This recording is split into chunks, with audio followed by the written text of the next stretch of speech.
گویا کہ انسان کے لیے ایک ایسے نظام کی ضرورت ہے جس میں ریاست و سیاست، معاشرت اور سماج اور معیشت اور اقتصادیات یہ ایک وحدت بن جائے۔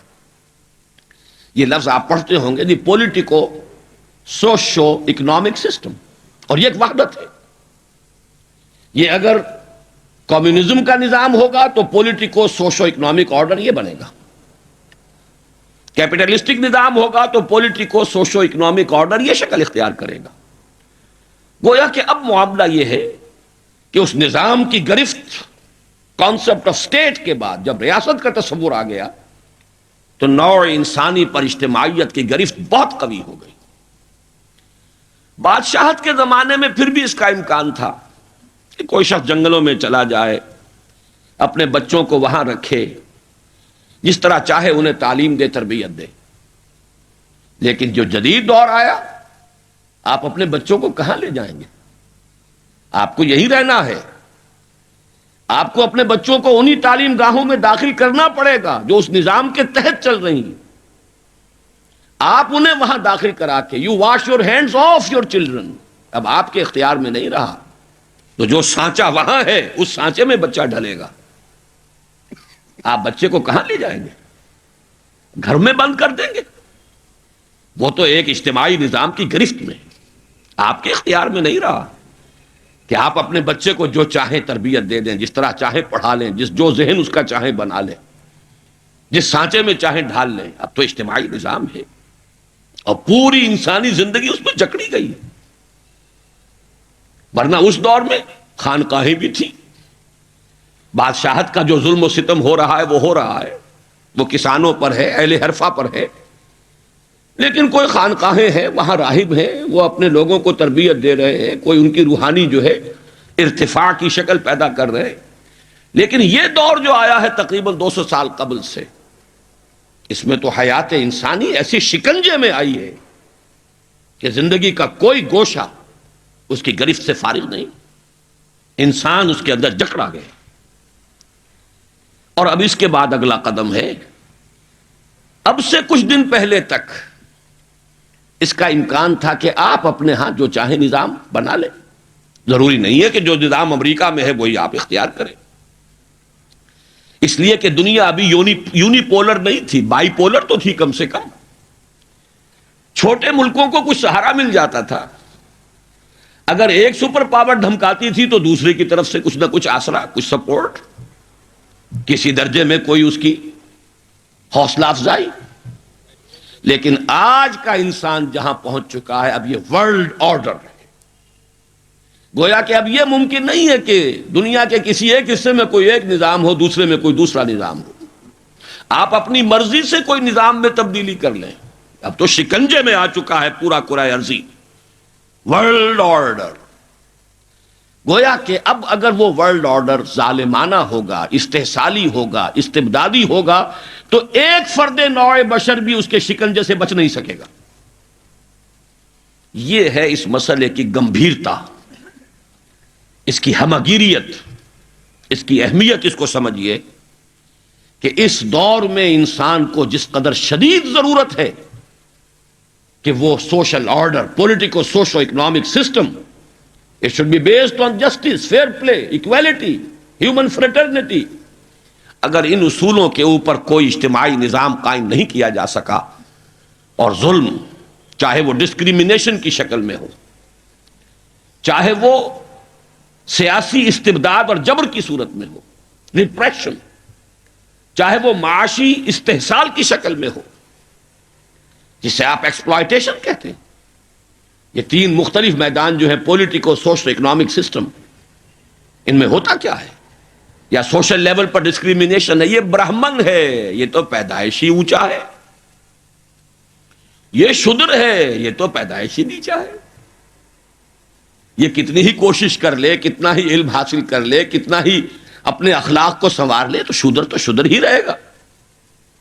بیریئرز ہیں، امپیسیبل بیریئرز، جن کو کراس نہیں کر سکتا۔ یہ تو بہرحال افرو امریکن ہے۔ آج امریکہ کے معاشرے میں بھی آپ دیکھ رہے ہیں جو کچھ ہوا ہے کچھ ہی عرصے قبل، ساری تعلیم، سارا تمدن، قانون کی سطح پر کس قدر زور لگایا گیا، پوری جنگ انہوں نے لڑی ہے کہ یہ ڈسکریمنیشن ختم ہو جائے، لیکن discrimination is very much there, موجود ہے، اس کا جو رد عمل ہے وہ چند دنوں میں سامنے آ گیا۔ تو سوشل لیول پر ڈسکریمنیشن، اونچ نیچ، سیاسی سطح پر ریپریشن، جبر، استبداد، معاشی سطح پر استحصال، یہ تین ہیں وہ ظلم کی شکلیں کہ جو دنیا میں ان مختلف سطحوں پر ہوتی ہیں۔ آج کے انسان کی سب سے بڑی ضرورت یہ ہے کہ اسے ایک ایسا عادلانہ نظام دیا جائے جس میں ان تینوں سطحوں سے ظلم کا، جبر کا، استحصال کا، ڈسکریمنیشن کا خاتمہ ہو جائے۔ اگر یہ نہ ہوا تو جس پہلو سے بھی ظلم ہوگا، ناانصافی ہوگی، اب وہ گلوبل ہوگی، اب وہ کسی علاقے میں لمیٹڈ نہیں ہوگی۔ استحصال ہوگا تو پوری دنیا کا ہوگا، ایک ایک فرد نوع بشر کا خون چوسا جا رہا ہوگا۔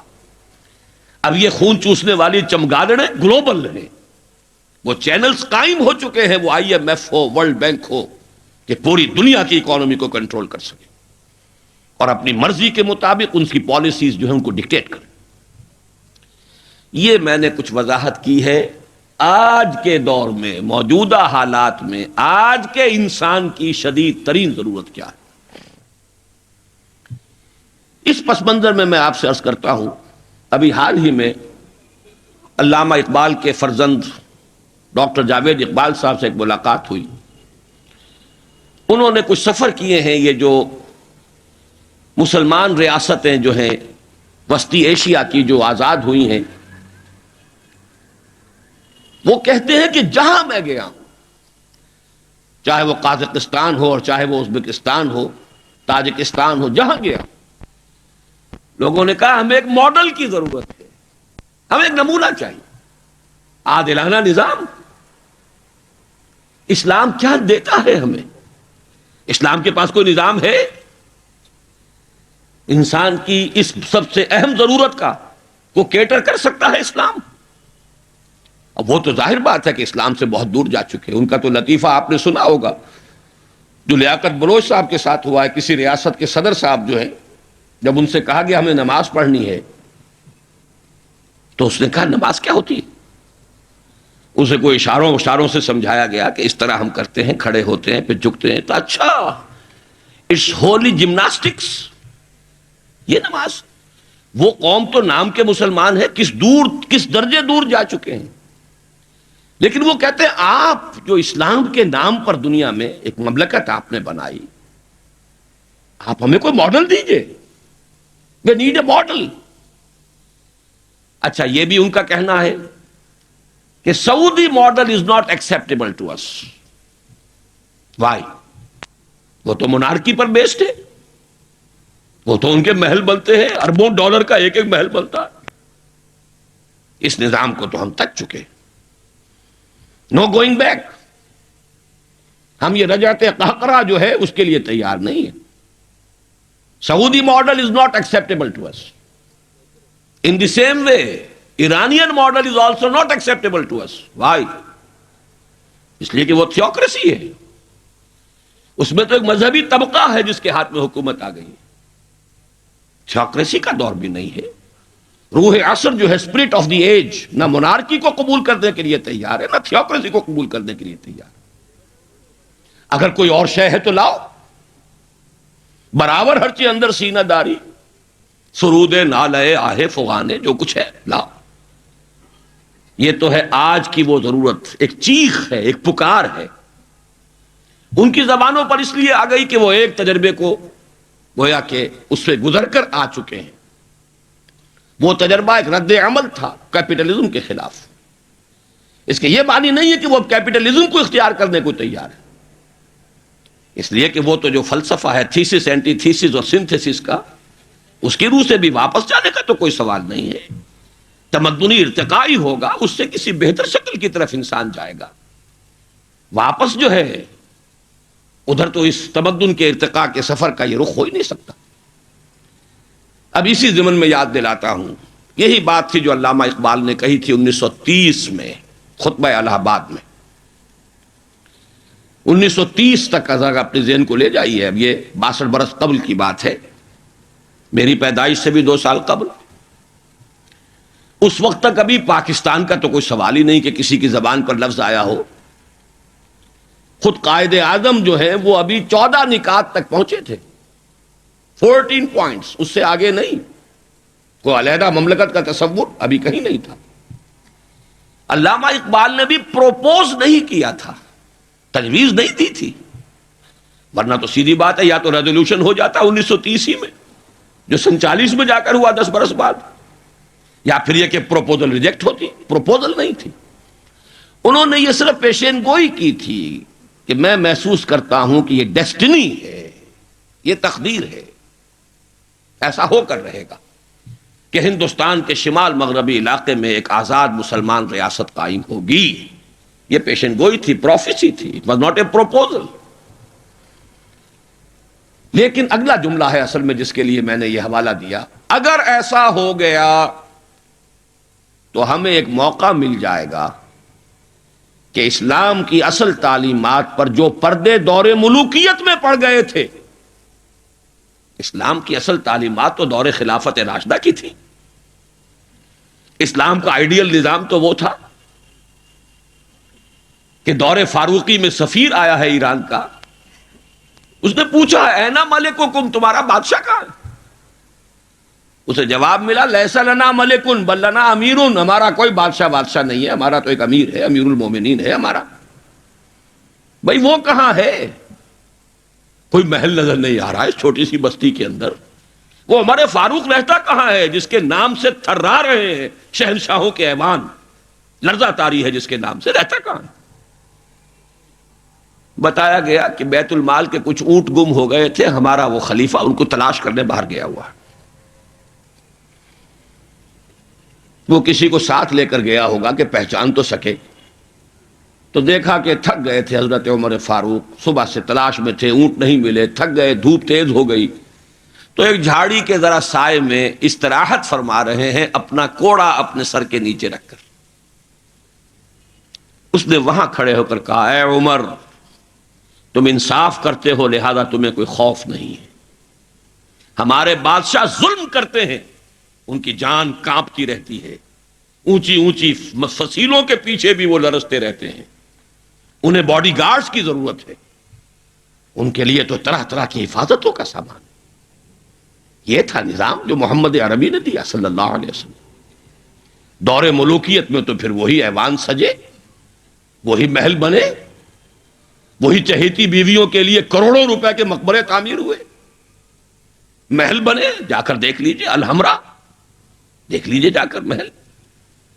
اب وہ محل ہیں لا یرا الا مساکنہم، وہ مسکن اور محل نظر آ رہے ہیں، ان میں رہ بسنے والوں کا نام و نشان مٹ گیا.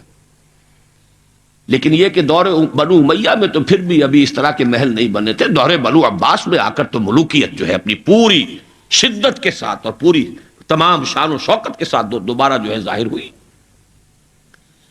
تو یہ اسلام کی تعلیم پر جو پردے پڑے ہیں، جو سرمایہ داری پھر آ گئی، جاگیرداری پھر آ گئی، بہانوں سے سود کو جائز کیا گیا، بیع مؤجل کے حوالے سے ہی سود کے لیے راستے کھول دیے گئے، یہ سارے جاگیریں دی جا رہی ہیں، یہ سارا کا سارا نظام آ گیا.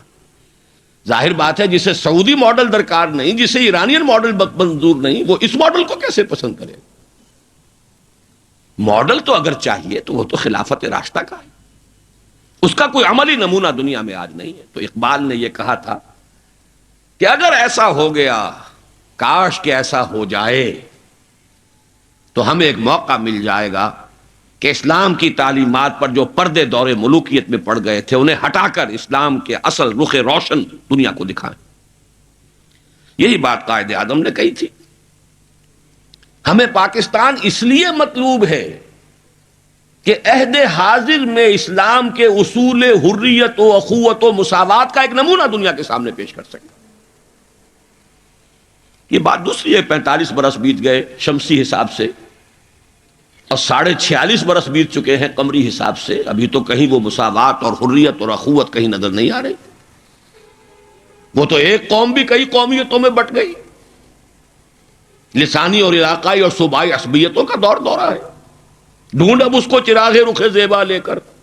وہ ایک قوم جو ہندوؤں کے مقابلے میں ایک قوم بن گئی تھی، اب تو وہ تحلیل ہو چکی، اس کا کوئی وجود ہی نہیں ہے. میں بہرحال اس مرثیے پر زیادہ وقت صرف نہیں کرنا چاہتا. اس وقت عرض یہ کرنا ہے، آج کے انسان کی اصل ضرورت ایک ماڈل. زبانی کلامی بات کوئی قبول نہیں کرے گا. خلافت راشدہ کی مدح کریں گے، وہ کہیں گے پدرم سلطان بود تو راچے، تم کیا ہو؟ اپنی شکل دیکھو، تم کیا ہو؟ تم تو ہم سے بدتر ہو. تمہارے ہاں ڈسکریمنیشن. سید زیادہ تو سید زیادہ ہے ہی ہے، اونچائی ہے، اخلاق کا کتنا ہی پست ہو. اور یہ مسلی، یہ تو ہے ہی نیچ، چاہے اخلاق اور کردار میں کتنا ہی اونچا ہو جائے. یوں تو سید بھی ہو، مرزا بھی ہو، افغان بھی ہو، تم سبھی کچھ ہو، بتاؤ تو مسلمان بھی ہو. تمہارا تمدن، تمہاری تہذیب، تمہارا نظام بدترین نظام. بڑے پیارے اشعار کہ علامہ اقبال نے کہلوائے تو ہیں ابلیس کی زبان سے، اصل میں اس کے پردے میں پیغام اپنا دیا ہے. اور ان کی یہ نظم جو ہے ابلیس کی مجلس شورا، ان کے انتقال کے بعد چھپی ہے، یہ آخری دور ہے ان کا. اس لیے میں کہا کرتا ہوں کہ اقبال کا پیغام اگر دیکھنا ہو امت مسلمہ کے نام تو یہ نظم جو ہے ابلیس کی مجلس شورا، یہ ان کا آخری پیغام. انہیں ظاہر بات ہے کہ وہ کوئی نبی تو نہیں تھے، معاذ اللہ، عام انسان تھے، ذہنی ارتقاء کے مختلف مراحل سے گزرے ہیں. تو ان کا ارتقاء جہاں تک ہوا ہے اس کی آخری صورت جو ہے وہ نظمیں ہیں کہ جو ارمغان حجاز میں شامل. جانتا ہوں میں یہ امت حامل قرآن نہیں، ہے وہی سرمایہ داری بندہ مومن کا دین. جانتا ہوں میں کہ مشرق کی اندھیری رات میں بے ید بیضا ہے پیران حرم کی آستین. عصر حاضر کے تقاضاؤں سے ہے لیکن یہ خوف، یہ ابلیس کہہ رہا ہے، عصر حاضر کے تقاضاؤں سے ہے لیکن یہ خوف، ہو نہ جائے آشکارا شرع پیغمبر کہیں. الحذر، آئین پیغمبر سے 100 بار الحذر. حافظ ناموس زن، یہ ہے معاشرت، مرد آزماں مرد آفرین.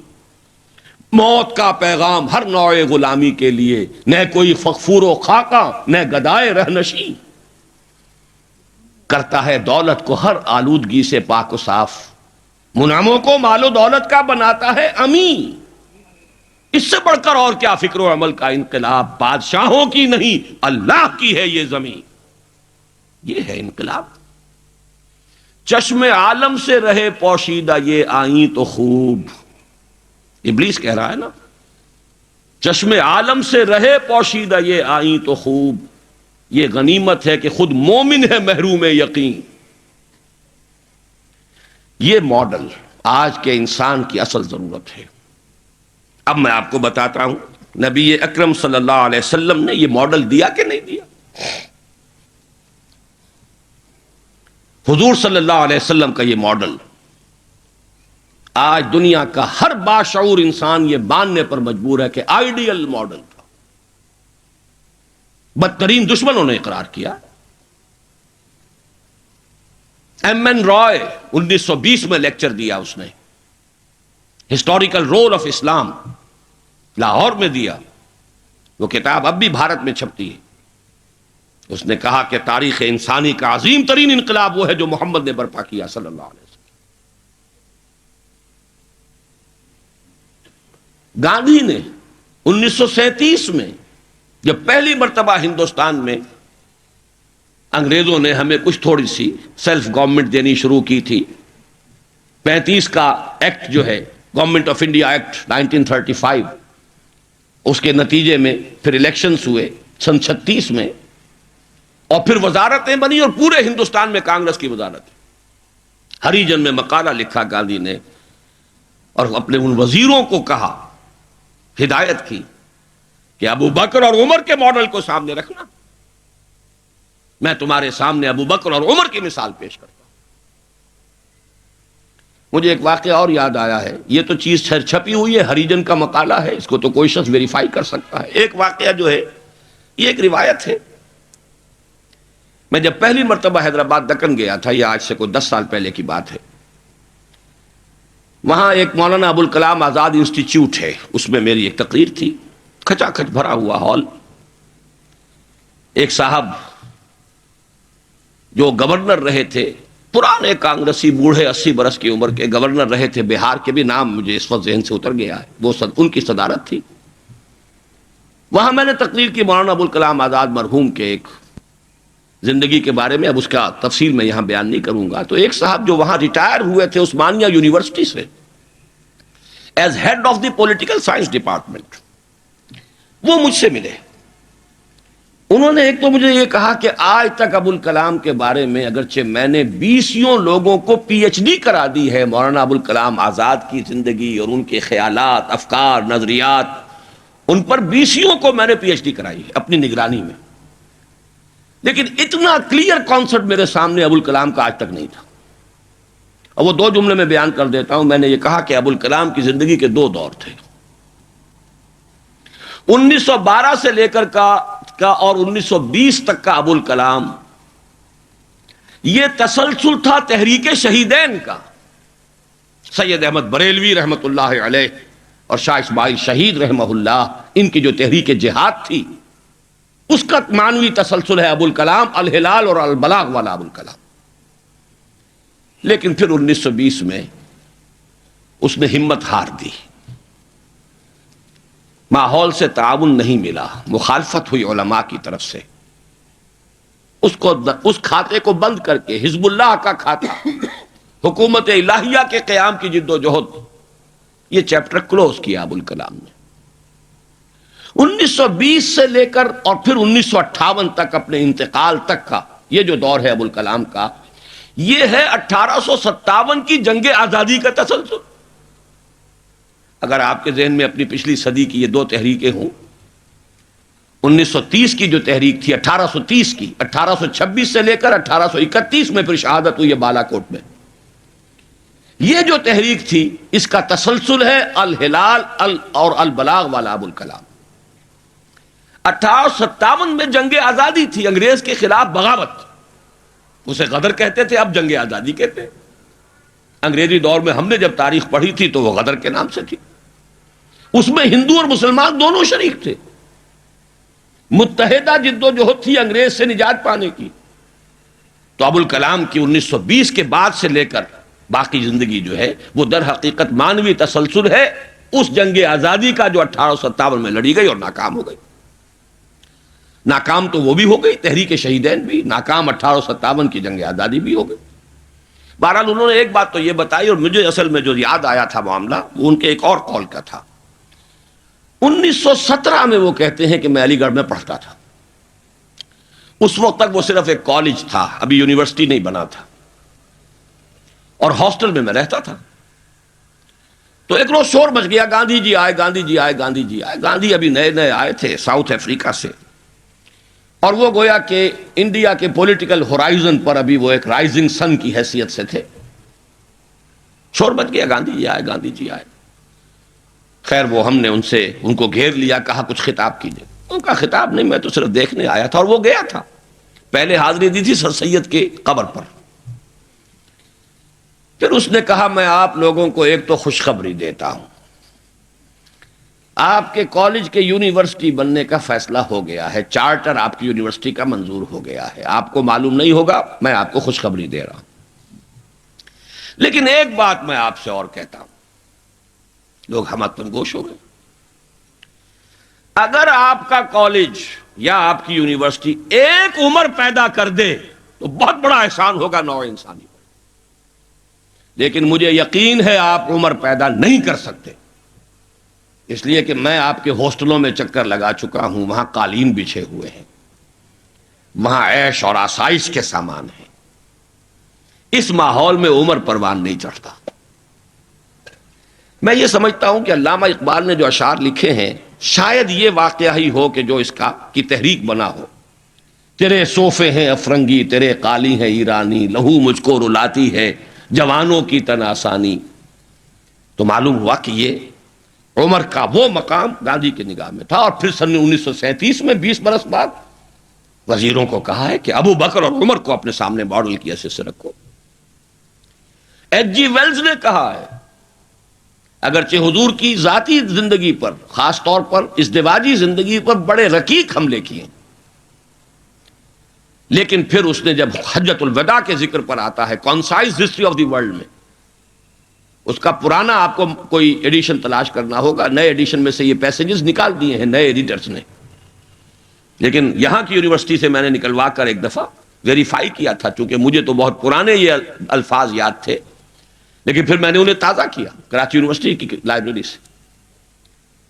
اس میں وہ لکھتا ہے، وہ حضور کے خطبے کے الفاظ نقل کر کے، لا فضل لعربی علی عجمی ولا لعجمی علی عربی ولا لاحمر علی اسود ولا لاسود علی احمر الا بالتقوی کلکم بنو آدم وآدم من تراب. اس کا ترجمہ دے کر پھر لکھتا ہے کہ اگرچہ ہیومن فریٹرنٹی، فریڈم اور ایکویلٹی کے سرمنز تو پہلے بھی بہت کہے گئے تھے، جیزس آف نزارت کے ہاں حضرت مسیح کا تذکرہ کر رہا ہے، جیزس آف نزارت کے ہاں بھی سرمنز تو بہت ہیں، لیکن یہ ماننا پڑتا ہے کہ تاریخ انسانی میں پہلی مرتبہ محمد نے ان اصولوں پر ایک معاشرہ قائم کر کے دکھایا. اس سے بڑا ٹریبیوٹ کیا ہوگا؟ اور دشمن ہے، ذاتی اعتبار سے حملے کر رہا ہے، رقیق حملے کر رہا ہے، استہزاء کر رہا ہے یہ تعدد ازدواج کا، لیکن یہ بات ماننے پر مجبور ہے کہ انسانی تاریخ میں پہلی مرتبہ انسان کی حریت، اخوت اور مساوات کے اصولوں پر مبنی ایک نظام قائم کیا محمد نے صلی اللہ علیہ وسلم. اور نوٹ کیجئے یہی 3 الفاظ قائد اعظم نے استعمال کیے تھے. ہم پاکستان اس لیے چاہتے ہیں کہ عہد حاضر میں اسلام کے اصول حریت و اخوت و مساوات کا ایک نمونہ دنیا کو دکھا دیں. اسی طرح پھر ڈاکٹر مائیکل ہارٹ کی دی 100 مشہور کتاب ہے. بہرحال یہ ماڈل، یہ رحمت محمد الرسول اللہ صلی اللہ علیہ وسلم انسان کو عطا کر چکے ہیں، اور اپنے تو بہرحال مدح کریں گے ہی. اپنوں کی تو آنکھ محبت اور عقیدت کی آنکھ ہے، لیکن میں نے یہ گواہیاں دی ہیں اغیار کی، دشمنوں کی. اب آئیے دوسری آیت کی طرف. لقد کان لکم فی رسول اللہ اسوۃ حسنہ. یہاں خطاب ہو رہا ہے تمہارے لیے اللہ کے رسول کی زندگی میں، اللہ کے رسول کی شخصیت میں ایک عمدہ نمونہ ہے. پہلے تو غور کیجئے لکم سے مراد کیا ہے؟ یہاں خطاب مسلمانوں سے ہے، یہاں پوری نوع انسانی سے نہیں ہے. یہ فرق ہے، نوٹ کر لیجئے. پہلی آیت کے مقابلے میں خطاب کا رخ اس آیت میں یہ محدود ہے، مسلمانوں کی طرف خطاب. اے مسلمانوں، تمہارے لیے رسول کی شخصیت میں ایک عمدہ نمونہ ہے. آپ کہیں گے کس دلیل سے یہ کہہ رہے ہیں؟ اسی آیت کا جو دوسرا ٹکڑا ہے وہ عام طور پر پڑھا نہیں جاتا. لقد کان لکم فی رسول اللہ اسوۃ حسنۃ لمن کان یرجو اللہ والیوم الآخر وذکر اللہ کثیرا. اس شخص کے لیے اسوہ ہے حضور کی زندگی اور شخصیت جو 3 شرطیں پوری کرے. جیسے کہ قرآن مجید خود اپنے بارے میں کہتا ہے ھدی للناس شہر رمضان الذی انزل فیہ القرآن ھدی للناس وبینات من الھدی والفرقان. لیکن سورہ بقرہ ہی کے شروع میں کہتا ہے ھدی للمتقین. ستیارتھ پرکاش کے مصنف نے سوامی دیانند سرسوتی نے تو اعتراض کیا تھا اس پر. 14واں باب، بدنام زمانہ 14واں باب یاد ہوگا. اس کا حل کیا ہے اس اشکال کا؟ قرآن اپنی جگہ ہدایت ہے پوری نوع انسانی کے لیے تا قیام قیامت، لیکن اس سے استفادہ وہی کرے گا جس میں استفادے کی پیاس اور طلب ہوگی. پیاس ہی نہیں، بہترین مشروب رکھ دیجئے پیے گا نہیں انسان. بھوک نہیں، بیماری کی وجہ سے ذائقہ منہ کا خراب ہے. آپ نے دیکھا ہوگا ماؤں کو بیچاریاں بچوں کی کیسی کیسی خوش آمدیں کرتی ہیں، بیٹے کچھ کھا لو، یہ کھا لو، وہ کھا لو، یہ، لیکن اس کا منہ کا ذائقہ بگڑا ہوا کچھ نہیں کھاتا. بھوک مری ہوئی ہے، کچھ نہیں کھاتا. تو جس میں ہدایت کی طلب نہیں ہوگی قرآن اس کو ہدایت نہیں دے گا. اپنی جگہ ہدی للناس، استفادے کے لیے شرط ہے، پیاس ہو طلب ہو تب. اسی طرح حضور کی زندگی اسوہ کاملہ، اپنی جگہ مکمل ہر اعتبار سے، لیکن اس سے استفادہ کرنے کے لیے 3 شرطیں ہیں. لقد کان لکم فی رسول اللہ اسوۃ حسنۃ لمن کان یرجو اللہ والیوم الآخر وذکر اللہ کثیرا. اس کے لیے اسوہ ہے کہ جو اللہ سے ملاقات کا امیدوار ہے، یوم آخرت پر یقین رکھتا ہے، حساب کتاب کا یقین ہے، اور اللہ کا ذکر کرتا ہو کثرت کے ساتھ، اس کے لیے اسوہ ہے. بہت اہم ہے یہ نقطہ، جو عام طور پر اس آیت کا دوسرا ٹکڑا جو ہے وہ سنایا ہی نہیں جاتا. لقد کان لکم فی رسول اللہ اسوۃ حسنۃ لمن کان یرجو اللہ والیوم الآخر وذکر اللہ کثیرا اللہم ربنا اجعلنا منہم. اے اللہ ہمیں ان لوگوں میں شامل فرما جو ان 3 شرطوں کو پورا کر کے اور محمد الرسول اللہ صلی اللہ علیہ وسلم کی اسوہ حسنہ سے استفادہ کر سکے. اب نوٹ کیجئے حضور کا یہ اسوہ نمونہ کس کس پہلو سے، اس میں بھی ذرا 3 مراحل آئیں گے. سب سے پہلے یہ کہ ایک فرد کی حیثیت سے اسوہ کاملہ، خاص طور پر میرے نزدیک تو یہ سیرت النبی کا اعجاز ہے، معجزہ ہے. اگرچہ حضور کا سب سے بڑا معجزہ قرآن ہے، لیکن خود اپنی جگہ پر سیرت النبی معجزہ ہے. کس معنی میں؟ انسان کی جتنی حیثیتوں کا آپ تصور کر سکتے ہیں ان تمام حیثیتوں میں اسوہ موجود ہے محمد الرسول اللہ صلی اللہ علیہ وسلم. باپ کی حیثیت سے اسوہ موجود، حضرت مسیح کی زندگی میں تو نہیں، انہوں نے شادی نہیں کی. شوہر کی حیثیت سے اسوہ موجود، خسر کی حیثیت سے اسوہ موجود. حضرت علی کے خسر ہے کہ نہیں؟ حضرت عثمان کے خسر ہے یا نہیں؟ داماد کی حیثیت سے اسوہ موجود، حضرت ابوبکر حضرت عمر کے داماد ہے کہ نہیں؟ پھر ذرا غور کیجئے، داعی کی حیثیت سے اسوہ، مبلغ کی حیثیت سے اسوہ، معلم کی حیثیت سے اسوہ، مربی اور مزکی کی حیثیت سے اسوہ، امام مسجد کے اعتبار سے اسوہ، خطیب مسجد کے اعتبار سے اسوہ، پھر میدان جنگ میں سپہ سالار کی حیثیت سے اسوہ، قاضی القضات کی حیثیت سے اسوہ، اور صدر مملکت کی حیثیت سے اسوہ. کون سی زندگی کا گوشہ رہ گیا؟ اتنی گمبھیر زندگی کا واقعہ یہ ہے کہ کوئی اور دنیا میں مثال آپ نہیں دے سکتے. اتنی جامع زندگی. یہی بات ہے جو ڈاکٹر مائیکل ہارٹ نے تو یہی بات تو کہی ہے. He is the only person supremely successful in both the religious and secular fields. باقی عظیم شخصیتیں ایسی ہیں یا مذہب و اخلاق اور روحانیت کے میدان میں بلند نظر آئیں گی تو دنیا اور سیاست اور مملکت اور ریاست اور سپہ سالاری میں زیرو. گوتم بدھ کا ادھر اونچا مقام ہے، ادھر زیرو. حضرت مسیح کا ادھر اونچا مقام، ادھر زیرو. حضرت مسیح ابھی آئیں گے، دوسرا میدان بھی، اس میں بھی ان کی جولانیاں ہوں گی، لیکن اس وقت تک دنیا جس مسیح سے واقف ہے ان کی زندگی میں تو دوسرا کھاتا ہی نہیں ہے، کھانا کھلا ہی نہیں. اور ادھر آئیے سکندر اعظم کہاں میکیڈونیا سے چلا ہے اور بیاس تک پہنچ گیا ہے 3 سال کے اندر اندر.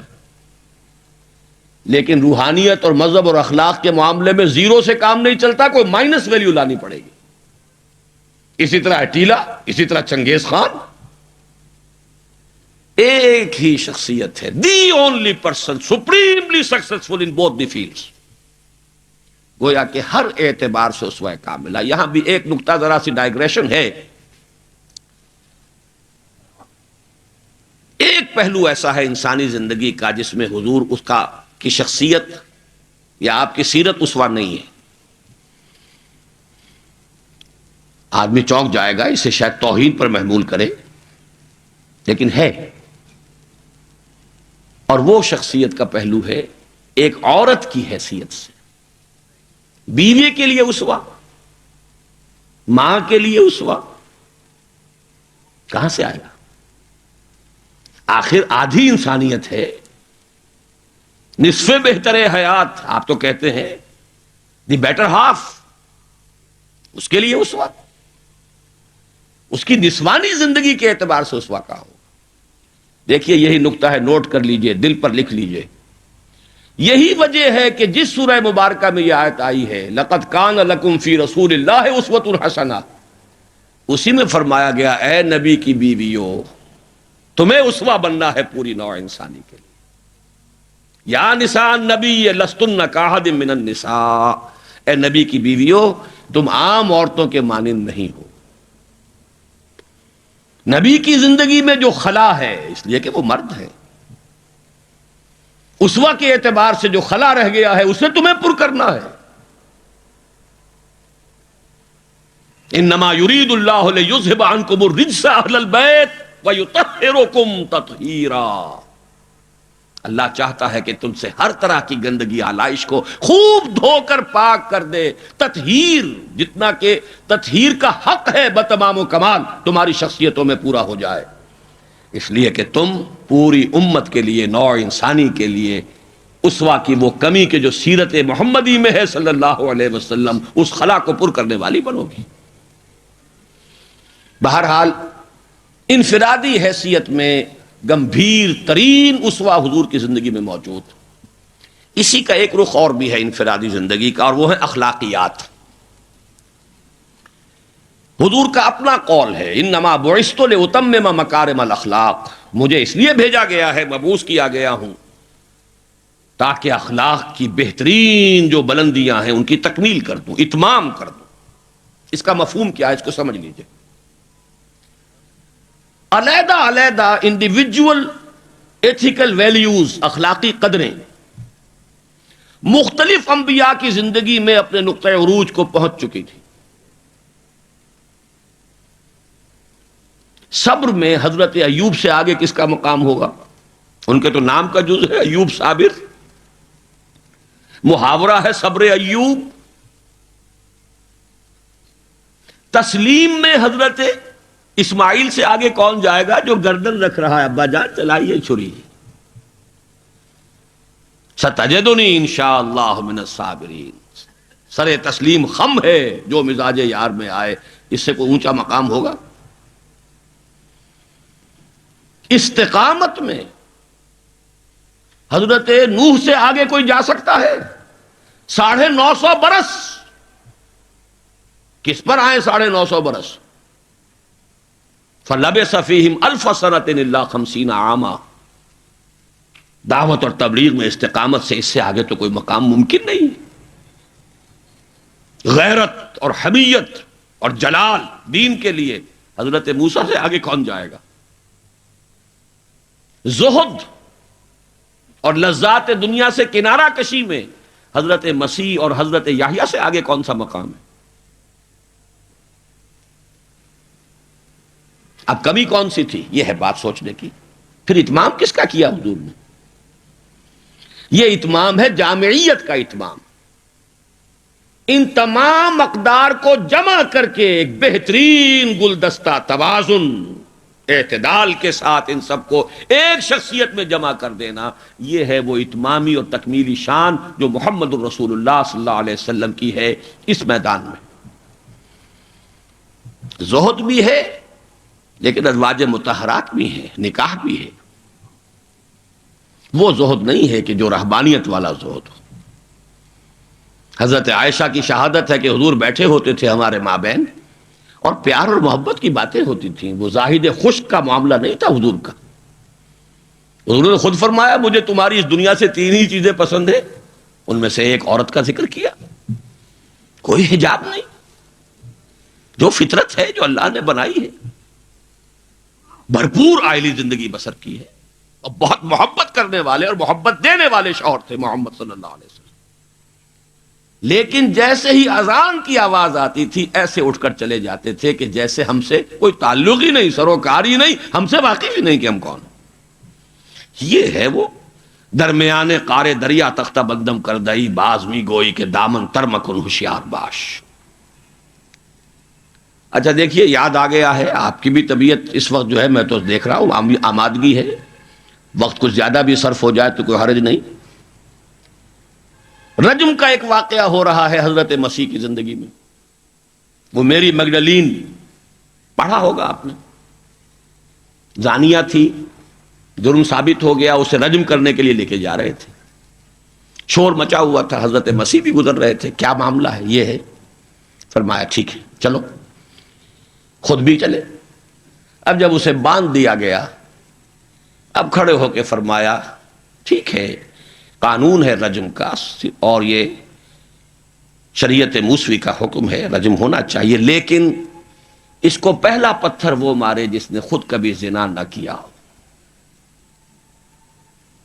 میں کہتا ہوں حیرت ناک بات ہے یہ کہ اتنی شرافت ان لوگوں میں تھی کہ ایک ایک جو ہے وہاں سے کھسکنا شروع ہو گیا، مجمع چھٹ گیا۔ یہ ایک رخ ہے زندگی کا۔ حضور کی شخصیت میں اب آپ کو دو رخ جمع ملیں گے۔ وہ غامدیہ خاتون آئی ہے اور اس نے کہا حضور مجھ سے وہ خطا ہو گئی ہے، مجھے پاک کر دی۔ حضور نے پوچھا کہ کہیں کوئی حمل تو نہیں ہے؟ جی حمل بھی ہے۔ تو جاؤ، جرم تمہارا ہے، اس جان کا کیا جرم ہے جو تمہارے پیٹ میں ہے؟ وضع حمل کے بعد آنا۔ اب آئی ہے وہ وضع حمل کے بعد، بچہ گود میں ہے، حضور وہ مرحلہ طے ہو گیا، مجھے پاک کر دیجئے، رجم کر دیجئے، میں پاک ہو جاؤں، دنیا کی سزا میں بھگت لوں گی، آخرت میں اللہ مجھے بچا۔ فرمایا ابھی تو اس بچے کی زندگی تمہارے ساتھ وابستہ ہے، جاؤ دودھ پلاؤ۔ کچھ دنوں کے بعد پھر آئی ہے، بچے کے ہاتھ میں روٹی کا ٹکڑا ہے، کھا رہا ہے۔ فرمایا ہاں اب ٹھیک ہے، لے جاؤ اس کو رجم کر دو، اللہ کا حکم ہے، لا تاخذکم رافت فی دین اللہ ولا تاخذکم بہما رافت فی دین اللہ، اللہ کا حکم ہے، کرنا ہوگا، چاہے اپنے سینے پر پتھر رکھنا پڑے، اب رجم کرنا ہوگا۔ لیکن جب رجم ہو گیا ہے اور وہ خاتون جو ہے ان کا انتقال ہو گیا، کسی کی زبان سے نکل گیا کتنی بے حیا عورت تھی، حضور نے ڈانٹ دیا، نہیں اس عورت نے وہ توبہ کی ہے کہ اگر تمام مدینے والوں پر تقسیم کر دی جائے تو سب کی نجات کا ذریعہ بن جائے گا۔ یہ توازن ہے اصل، حکم رب کا نفاذ بھی ہے، اس میں اپنی ذاتی شفقت کو آڑے نہیں آنے دینا ہے، لیکن یہ نہیں ہے کہ اس سے کوئی سوء ظن ہو۔ مریض سے دشمنی نہیں ہوتی، مرض سے دشمنی ہوتی، مریض سے تو ہمدردی ہوتی، اور اس نے تو وہ توبہ کی ہے۔ بہرحال انفرادی سطح پر میں نے ایک تو عرض کیا کہ اسوہ محمدی کی جامعیت کبریٰ، نمبر دو اخلاقی میدان میں تکمیل، یعنی تمام جتنی اخلاقی اقدار ہیں بلند اور اعلیٰ، ان کا مجموعہ حسین گلدستہ جس میں ہر شے اپنے اپنے مقام پر صحیح توازن اور اعتدال کے ساتھ ہے، یہ ہے خاص معاملہ محمد الرسول اللہ صلی اللہ علیہ وسلم۔ دوسرا اسوہ حضور کا وہ میں بیان کر چکا، ایک ماڈل پیش کر دیا، نوع انسانی کے لیے ایک ماڈل، وہ نظام قائم کیا، کس نے کیا؟ محمد الرسول اللہ نے کیا صلی اللہ علیہ وسلم۔ اگرچہ یہ نوٹ کر لیجئے کہ اس ماڈل کا جو اصل ہے دور، وہ ہے دور فاروقی، یہاں بھی کہیں آپ یہ نہ کہیں توہین کر رہا، دور نبوی نہیں ہے اس کا ماڈل۔ کیوں؟ حضور کی حیات طیبہ میں تو ابھی انقلابی عمل جاری تھا، ریولوشنری پروسیس تھا اپنے پورے جوبن کے اوپر، نظام قائم ہوا اور آپ کا انتقال ہو گیا، بلکہ آپ نے خود چوز کیا ہے، اللہم فی الرفیق الاعلی، اے اللہ بس میرا کام پورا ہو گیا، اب میں مزید یہاں رہنے کو تیار نہیں، خود خطبہ دیا آپ نے۔ بلکہ اسے اگر سوء ادب نہ سمجھا جائے تو میرے دل میں تو ایک بات ہے کہ اگر حضور کے قدموں میں اللہ نے پہنچا دیا میدان قیامت میں یا عالم آخرت میں، تو شکوہ کروں گا کہ حضور آپ نے جلدی کی۔ ابھی جو عرب ایمان لائے تھے یدخلون فی دین اللہ افواجا، ابھی ان کی کچھ اور تربیت آپ فرماتے، کچھ اور دن آپ دنیا میں قیام فرماتے۔ چوائس ہوتا ہے نبی کا، یہ تو حضور کی حدیث ہے، انبیاء کا معاملہ خاص ہے کہ جب وقت آ جاتا ہے اس وقت انہیں چوائس دے دیا جاتا ہے، ابھی مزید رہنا چاہتے ہیں تو رہیے، اور اگر واپس آنا چاہتے ہیں تو ٹھیک ہے، آپ کا وہ وقت جو ہے وہ ہو چکا۔ اسی پر تو حضور نے فرمایا تھا مرض وفات میں جب ذرا سا وقفہ ہوا ہے اور افاقہ ہوا ہے، حضرت ابوبکر نماز پڑھا رہے تھے مسجد نبوی میں، اور حضور پھر اپنے اس افاقے کی وجہ سے حضرت علی اور حضرت عباس رضی اللہ تعالی عنہما کے کندھوں پر اپنا ایک ایک ہاتھ دست مبارک رکھ کر مسجد میں تشریف لائے ہیں۔ حضرت ابوبکر ہٹنے لگے پیچھے، جب آپ امامت فرمایا آپ نے اشارے سے کہا نہیں تم امامت کرو۔ حضرت ابوبکر کے پہلو میں بیٹھ گئے، کھڑے نہیں رہ سکے۔ اب آپ نماز پڑھ رہے تھے، حضرت ابوبکر آپ کی اقتدا کر رہے تھے، اور باقی پوری جماعت حضرت ابوبکر کی اقتدا کر رہی تھی۔ یہ خاص نماز ہے، یہ ایک ہی نماز ہے بس جو اس رنگ میں پڑھی گئی۔ اس نماز کے بعد آپ نے خطبہ دیا۔ اللہ نے اپنے ایک بندے کو یہ اختیار دیا ہے، چاہے وہ دنیا میں رہے اور چاہے وہ واپس آ جائے، بندے نے اللہ کی طرف لوٹنے کو قبول کر لیا ہے۔ حضرت ابوبکر رو پڑے، باقی صحابہ نہیں سمجھے کہ یہ تو ایک خاص بات کہی جا رہی ہے، کسی اور کی حکایت ہے، کیا ہے۔ حضرت ابوبکر رو پڑے، سمجھ گئے کہ معاملہ کیا ہے۔ اب آپ نے فیصلہ کر لیا مراجعہ کا۔ بہرحال میں یہ عرض کر رہا تھا کہ حضور کی حیات طیبہ بہت گمبھیر انقلابی عمل ہے جو اس کے اندر چھایا ہوا ہے، اس میں پھر ابھی اس نظام کی برکات جو ہیں وہ نمایاں نہیں ہیں، موجود ہیں، نمایاں نہیں ہیں۔ اسی طرح حضرت ابوبکر کے کل 2.25 سال، اور وہ بھی جس انقلاب کی تکمیل حضور نے کر دی تھی، اس کے خلاف جو کاؤنٹر ریولوشنری موومنٹس اٹھی ہیں ان کو کرب کرنے میں سارا وقت صرف ہو گیا۔ مسیلمہ کذاب اٹھ کھڑا ہوا ہے، فلاں جو ہے یہ نبیہ بن کر دعوے دار بن کر کھڑی ہو گئی ہے، اس نبی اور نبیہ کا نکاح بھی ہو گیا ہے، ایک طوفان۔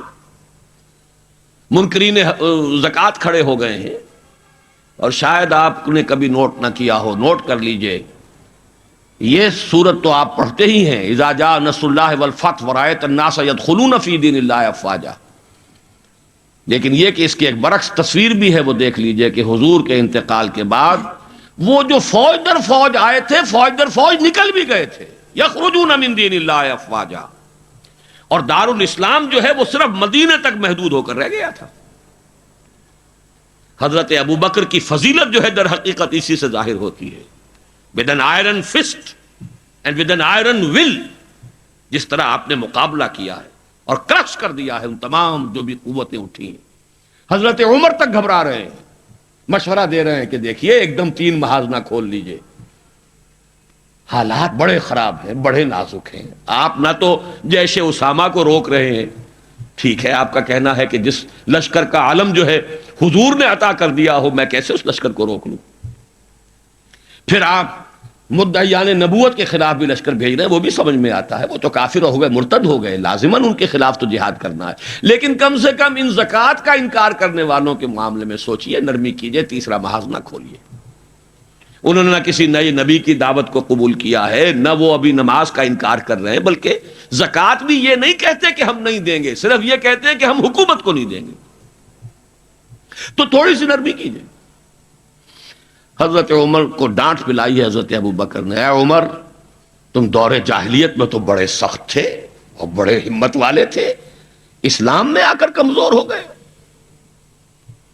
اور پھر وہ تاریخی الفاظ کہے ہیں، ایبدل الدین وانا حی، کیا دین کے اندر ترمیم ہوگی جبکہ میں ابھی زندہ ہوں؟ میری زندگی میں دین میں ترمیم نہیں ہو سکتی، خدا کی قسم اگر کسی اور نے میرے ساتھ نہ دیا تنہا جاؤں گا اور ان مانعین زکوٰۃ سے جہاد کروں گا۔ یہ آئرن ول اور آئرن فسٹ، ابو بکر رقیق القلب نحیف الجثہ انسان۔ لہذا اس 2.25 سال میں بھی اصل جو برکات ہیں ان کا ظہور نہیں ہو پا رہا۔ اصل میں جسے انگریزی میں آپ کہتے ہیں للی ان بلوم، یہ گلاب کا پھول پوری طرح کھل کر جو سامنے آیا ہے وہ دور فاروقی ہے رضی اللہ تعالی عنہ، اس کی وہ شانیں ہیں۔ وہ سفیر کا واقعہ سنا چکا ہوں، حریت کا معاملہ دیکھیے کہ سعد ابن ابی وقاص کے بارے میں پرچہ نویس نے اطلاع دی ہے ایران سے، گورنر ہے ایران کے حضرت سعد ابن وقاص، اور گورنر اس لیے ہیں کہ خود فاتح ایران ہیں، یہ ریوڑیوں کی طرح بٹی ہوئی گورنریاں نہیں ہے کہ اس کو دے دو اس کو دے دو، جس کو چاہو دے دو۔ خود فاتح ایران سعد ابن ابی وقاص، اور آدمی کون ہے وہ؟ ایک ہی انسان ہے جس کے بارے میں حضور نے فرمایا اے سعد تم پر میرے ماں باپ قربان۔ غزوہ احد میں جب نرغہ کیا ہے کفار نے اور حضور کو شہید کرنے کے لیے سر توڑ کوشش کی ہے، اس وقت تیر اندازی کر رہے تھے حضرت سعد ابن ابی وقاص رضی اللہ تعالیٰ عنہ، یکی عشرہ مبشرہ۔ اس وقت حضور نے کہا تھا تیر چلائے جاؤ اے سعد، تم پر میرے ماں باپ قربان۔ وہ سعد ہے کہ پرچہ نویس نے اطلاع دی ہے کہ سعد نے اپنے گھر کے باہر ایک ڈیوڑی بنا لی ہے، دربان کھڑا کر دیا ہے، حضرت بلال کو بھیجا ہے، خط میں ڈانٹ دی ہے، لیکن بلال کو حکم تھا کہ پہلے جا کر ڈیوڑی کو آگ لگا دینا پھر یہ خط دینا سعد کو۔ انہیں آگ لگائی ہے اور پھر جا کر یہ خط دیا ہے۔ خط میں لکھا ہے سعد لوگوں کو ان کی ماں نے آزاد جنا تھا، تم نے انہیں اپنا غلام کب سے بنا لیا ہے۔ حریت کیا اس سے اونچا تصور کوئی ہوگا؟ ایک عورت ٹوک رہی ہے، عمر جی محمد عورت تھی، یہ کیا تم نے حکم نافذ کیا ہے کہ مہر اس سے زیادہ نہیں ہوگا؟ ہمارے جس حق پر اللہ نے کوئی حد نہیں لگائی، تم کون ہوتے ہو حد لگانے والے؟ قرآن کی آیت ہے وَآتَيْتُمْ إِحْدَاهُنَّ قِنْطَارًا، تم نے اگر اپنی کسی بیوی کو ڈھیروں دیا ہو سونا تب بھی واپس نہیں لے سکتے۔ جب قرآن نے ڈھیروں سونے تک کی اجازت دی ہے، تم کون ہوتے ہو اس کے اندر ترمیم کرنے والے؟ عمر وہیں کہتے ہیں آج ایک بڑھیا نے عمر کو دین سکھایا اور آرڈیننس واپس۔ حریت، احتساب، تنقید، مساوات، اگر یہ کچھ چڑیاؤں کے نام ہیں، ہمارے لیے تو یہ چڑیاں ہیں، ان کا ہے، صرف شکلیں ہیں، نام ہے، حقیقت کہیں نہیں ہے۔ ان تمام چیزوں کی بتمام و کمال حقیقت دیکھنی ہو تو حضرت فاروق کا دور، بیت المقدس کا سفر کر رہے ہیں اور ایک اونٹ تقریباً 700 میل کا سفر ہے، کوئی نجی سفر نہیں ہے، کوئی انٹوریج نہیں ہے، کوئی 250 300 400 آدمی ساتھ نہیں ہے، کوئی پورا بوئنگ 747 نہیں لے جایا گیا عمرے کے لیے، ایک اونٹ ایک خادم، اسی اونٹ پر راشن بھی ہے، لہذا بیک وقت 2 آدمی نہیں بیٹھ سکتے، ایک ہی آدمی سواری کر سکتا۔ ایک منزل میں خلیفہ وقت اوپر بیٹھے ہیں اور خادم نکیل پکڑ کر آگے چل رہا ہے، اگلی منزل میں خادم اوپر بیٹھا ہے اور خلیفہ وقت نکیل پکڑ کر چل رہا ہے، اور آخری وقت میں باری اتفاقاً آ گئی خادم کی، اس نے ہاتھ جوڑ دیا کہ خدا کے لیے لوگ کیا کہیں گے، میرے سر ہو جائیں گے۔ فرمایا نہیں الدور دورک، نہیں، باری تمہاری ہے۔ اور اس محاذ پر تھے کون کمانڈر؟ ابو عبیدہ بن الجراح رضی اللہ تعالی عنہ، امین هذه الامہ۔ جب غلغلہ ہوا آ گئے عمر، آ گئے عمر، آ گئے، تشریف لے آئے۔ اب وہ آئے ہیں استقبال کے لیے، دیکھا کپڑے سخت میلے، ننگے پاؤں، درمیان میں کہیں کیچڑ آیا تھا، پیدل چل کے آ رہے تھے تو جوتے بھی ہاتھ میں لے لیے تھے۔ کہا یہ آپ کیا کر رہے ہیں، اپنا حلیہ کوئی درست کیجئے، یہ بڑا متمدن ملک ہے، بڑے مہذب لوگ ہیں یہ شام کے لوگ، کیا کہیں گے؟ ڈانٹ پلائی ہے حضرت ابو عبیدہ کو بھی۔ نحن قوم اعزنا اللہ بالاسلام، اے ابو عبیدہ کیا ہو گیا ہے تمہیں؟ ہم وہ لوگ ہیں کہ ہمیں جو عزت اللہ نے دی ہے وہ اسلام سے دی ہے، کپڑوں سے نہیں دی ہے۔ واقعہ یہ ہے کہ یہ ہے وہ heights by great man reached and kept, یہ مثالیں ہیں، یہ آئیڈیل ہے، یہ اسوہ ہے، اور اس میں کمال عمر کا نہیں ہے، کمال محمد الرسول اللہ کا ہے صلی اللہ علیہ وسلم۔ درخت اپنے پھل سے پہچانا جاتا ہے، عمر تو درخت کا پھل ہے، ابو بکر اس درخت کے پھل ہیں، صحابہ کرام اس شجرہ طیبہ کے برگ و بار ہیں، اسوہ تو محمد کا ہے صلی اللہ علیہ وسلم۔ لیکن اب آگے آئیے، اسوے کی تیسرا حصہ ہے اسوہ کا، اور یہ نوٹ کر لیجئے جس مقام پر یہ آیت وارد ہوئی ہے سورہ احزاب میں، پہلے تو میں نے آپ کو بتایا سورہ احزاب ہی میں وہ آیت بھی ہے جس میں اسوہ خواتین کے لیے حضور کے ازواج مطہرات، لیکن یہ آیت کہاں آئی ہے پرٹیکولرلی؟ وہ ہے غزوہ احزاب، جنگ کا مرحلہ۔ یہ جنگ کس لیے لڑی جا رہی تھی؟ غلبہ دین کے لیے، لیظہرہ علی الدین کلہ۔ چھاپڑا صاحب سے آپ نے وہ سورہ صف کی آیات سن لی ہیں، کاش کہ وہ ایک آیت اور شامل کر دیتے اس سے پہلے، اس لیے کہ اس وقت کا جو دنیا کا نقشہ ہے وہ اس آیت میں، یریدون لیطفئوا نور اللہ بافواہہم، یہ چاہتے ہیں کہ اللہ کے نور کو، اللہ کے اس نور کو اپنے منہ کی پھونکوں سے بجھا دیں، واللہ متم نورہ ولو کرہ الکافرون، اور اللہ تو اپنے نور کا اتمام فرما کر رہے گا چاہے کافروں کو کتنا ہی ناگوار ہو۔ هو الذی ارسل رسولہ بالہدی ودین الحق لیظہرہ علی الدین کلہ ولو کرہ المشرکون۔ اس کا ترجمہ آپ سن چکے ہیں، وہی ہے اللہ جس نے بھیجا اپنے رسول کو الہدا اور دین حق دے کر تاکہ غالب کریں اس کے کل دین پر، پورے کے پورے نظام زندگی پر، تمام کے تمام نظاموں پر، دینوں پر، چاہے مشرکوں کو کتنا ہی ناگوار ہو۔ اسی کے لیے جہاد کی پکار ہے، هل ادلکم علی تجارۃ تنجیکم من عذاب علیم تؤمنون باللہ ورسولہ وتجاہدون فی سبیل اللہ باموالکم وانفسکم۔ اسی کے لیے قتال کی ترغیب ہے، یہ اس پہلے حصے میں ہے، ان اللہ یحب الذین یقاتلون فی سبیلہ صفا کانہم بنیان مرصوص۔ تو حضور کا ایک اسوہ تو پوری نوع انسانی کے لیے ہے، وہ ماڈل جو آپ نے دکھا دیا، قائم کر کے نظام کی ایک مثال دنیا کے سامنے پیش کر دی۔ یہ ممکن ہے، قائم ہو سکتا ہے، یہ کہانی نہیں ہے، یہ تو تاریخ کا نصف النہار ہے۔ 5000 برس قدیم بات ہوتی تو کہتے پتہ نہیں ڈھکوسلا ہے، ہوا بھی ہے کہ نہیں ہوا۔ یہ تو عین ہسٹوریکل ایرا ہے، تاریخی حقائق ہیں، پوری دنیا مان رہی ہے۔ روز روشن نصف النہار پر سورج تاریخ کا ہے، جبکہ محمد الرسول اللہ صلی اللہ علیہ وسلم نے یہ ماڈل پیش کیا، جس کا کہ اقرار اور اعتراف دشمن کر رہے ہیں۔ تو وہ اسوہ تو ہے پوری نوع انسانی کے لیے۔ میں نے آپ کو نوٹ کرایا تھا لقد کان لکم،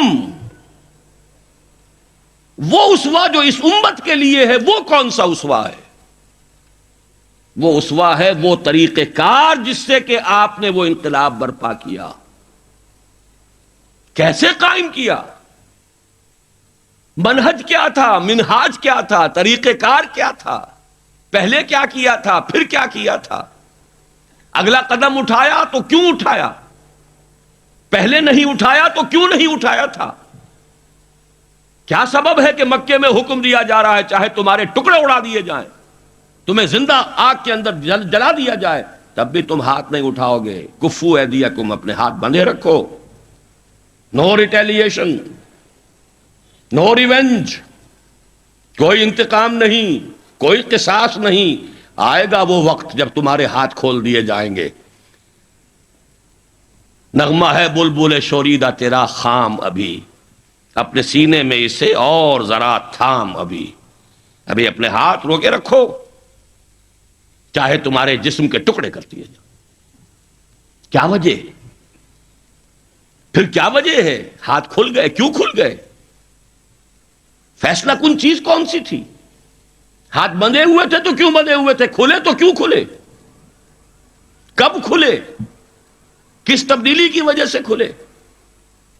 کیا وجہ ہے کہ سن 6 میں صلح حدیبیہ کر رہے ہیں اور بظاہر گر کر اور دب کر رہے ہیں، ہر مسلمان کا خون کھول رہا ہے، حضرت عمر سے تو ضبط نہیں ہو سکا، ساری عمر پچھتاتے رہے کہ میں نے گستاخی کا معاملہ کیا تھا، جو جا کر حضور سے کہا تھا کیا ہم حق پر نہیں ہیں؟ فرمایا ہاں ہم حق پر ہیں، تو پھر ہم دب کر صلح کیوں کر رہے ہیں؟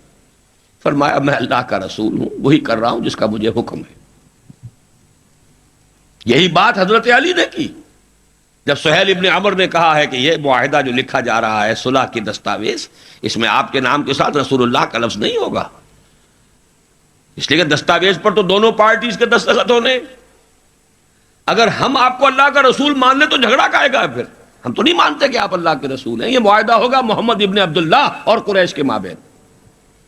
وہی مسکرا کر بات فرمائی، تم مانو یا نہ مانو میں اللہ کا رسول ہوں، لیکن اے علی مٹا دو، جو یہ کہہ رہا ہے مان لو کہ لکھ دو محمد ابن عبداللہ۔ عرض کیا حضور یہ میں نہیں کر سکتا، غیرت و حمیت حضرت عمر میں ہے، حضرت علی میں ہے، کوئی فرق نہیں، کچھ فرق نہیں ان چاروں میں. معلوم ہوا ہے کرنیں ایک ہی سورج کی. اس اعتبار سے نوٹ کیجئے کہ خون کھول رہا ہے، اور خون کھولنے کی مثال میں آپ کو اب دیتا ہوں. ایک ایک شخص کا خون کھول رہا ہے، یہاں تک کہ ابو بکر کا خون کھول رہا ہے. یہ دوسری بات ہے، ضبط اتنا ہے کہ بولے نہیں. کیسے معلوم ہوا کہ خون کھول رہا تھا ابو بکر کا بھی؟ جب صلح ہو گئی، حضور نے فرمایا مسلمانوں اب احرام کھول دو، جو ہدی کے جانور ہیں یہیں ذبح کر دو. کوئی نہیں اٹھا. دوسری مرتبہ فرمایا مسلمانوں اٹھ جاؤ، اٹھو، اب جو ہو گیا صلح ہو گئی ہے، احرام کھول دو. کوئی نہیں اٹھا، ابو بکر بھی نہیں اٹھے، ایک آدمی نہیں اٹھا. تیسری مرتبہ پھر کہا. آپ حیران ہوں گے کہ یہ صحابہ کا یہ معاملہ، حضور کا حکم. اس کی ایک توجیہ ہے، وہ میں بعد میں عرض کروں گا، لیکن پہلے واقعہ کیا ہے اس کو سمجھیے. دل گرفتہ ہو کر حضور اپنے خیمے میں گئے ہیں، ناراض ہو کر، دل گرفتہ. حضرت ام سلمہ تھا ساتھ تھیں رضی اللہ تعالی، بڑی مدبر خاتون، بہت مدبر خاتون. جا کر کہا ہے کہ مسلمانوں کا یہ حال ہے سب کا. میں نے 3 مرتبہ کہا ہے، کوئی نہیں اٹھ رہا. حضرت ام سلمہ نے مشورہ دیا، حضور آپ کسی سے کچھ کہیے نہیں، اپنا احرام کھول دیجئے، قربانی دیجئے. اب آئے ہیں، آ کر اپنا احرام کھول دیا، قربان. اب سب اٹھ گئے، سب نے قربانیاں دے دی. میرے ذہن میں اس کی تعویل یہ ہے کہ لوگ منتظر تھے. اسے کہا جاتا ہے فلسفے میں حالت منتظرہ. پتہ نہیں حضور ہمارا امتحان تو نہیں لے رہے، یہ احرام کیسے کھول دیں بغیر عمرہ کیے؟ یہ کوئی اللہ اور اس کے رسول کی طرف سے ہماری غیرت و حمیت کا امتحان تو نہیں ہے. اس سسپینس میں تھے. جب دیکھا کہ حضور نے تو کھول دیا احرام، قربانی دے دی، اب گویا کہ کوئی شک اور شبہ کی بات نہیں رہی کہ یہی منشاء نبوت ہے، یہی حکم ہے. لہذا کوئی ایک بھی نہیں تھا کہ جو پیچھے رہ گیا. لیکن میری گفتگو اس وقت اس مرحلے پر تھی کہ قابل توجہ ہے یہ بات.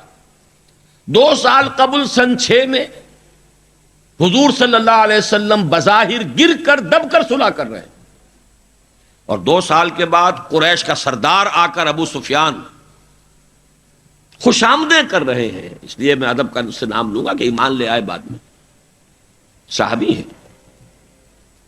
خدا کے لیے ہماری طرف سے خطا ہوئی ہے، ہمارے ایک قبیلے نے، ہمارے حلیف قبیلے نے صلح کو توڑا ہے، رینیو کر دیجئے، دوبارہ وہ ٹریٹی ہو جائے، دوبارہ معاہدہ ہو جائے. حضور نہیں سن رہے، سفارشیں کرا رہے ہیں، حضرت علی سے کرا رہے ہیں، فلاں سے کرا رہے ہیں. خدا کے لیے سفارش کرو، منواؤ. ابو سفیان بڑے مدبر انسان، انہیں پتا تھا اب ہمارے اندر طاقت نہیں ہے، اب ہم مقابلہ نہیں کر سکتے محمد کا. 2 برس جو حضور کو مل گئے، اس میں جو آپ نے پھر اپنی دعوت اور جو تنظیم اور تربیت کے مراحل جس تیزی کے ساتھ آگے بڑھائے ہیں، خیبر فتح کر لیا، اتنی بڑی فتح، صلح حدیبیہ کے فوراً بعد، جب اندرون ملک عرب کوئی اندیشہ نہیں رہا، سیدھے آپ نے تیر کی طرح رخ کیا خیبر کا، اور وہ گڑھ اور قلعہ جو ہے یہود کا، اس کو پاش پاش کر دیا. اب طاقت اتنی ہو چکی تھی کہ ابو سفیان کو معلوم تھا we are no match to Muhammad now صلی اللہ علیہ وسلم. اس لیے بلکہ اس میں بھی واقعہ سن لیجئے. حضرت ام حبیبہ ابو سفیان کی بیٹی ہیں،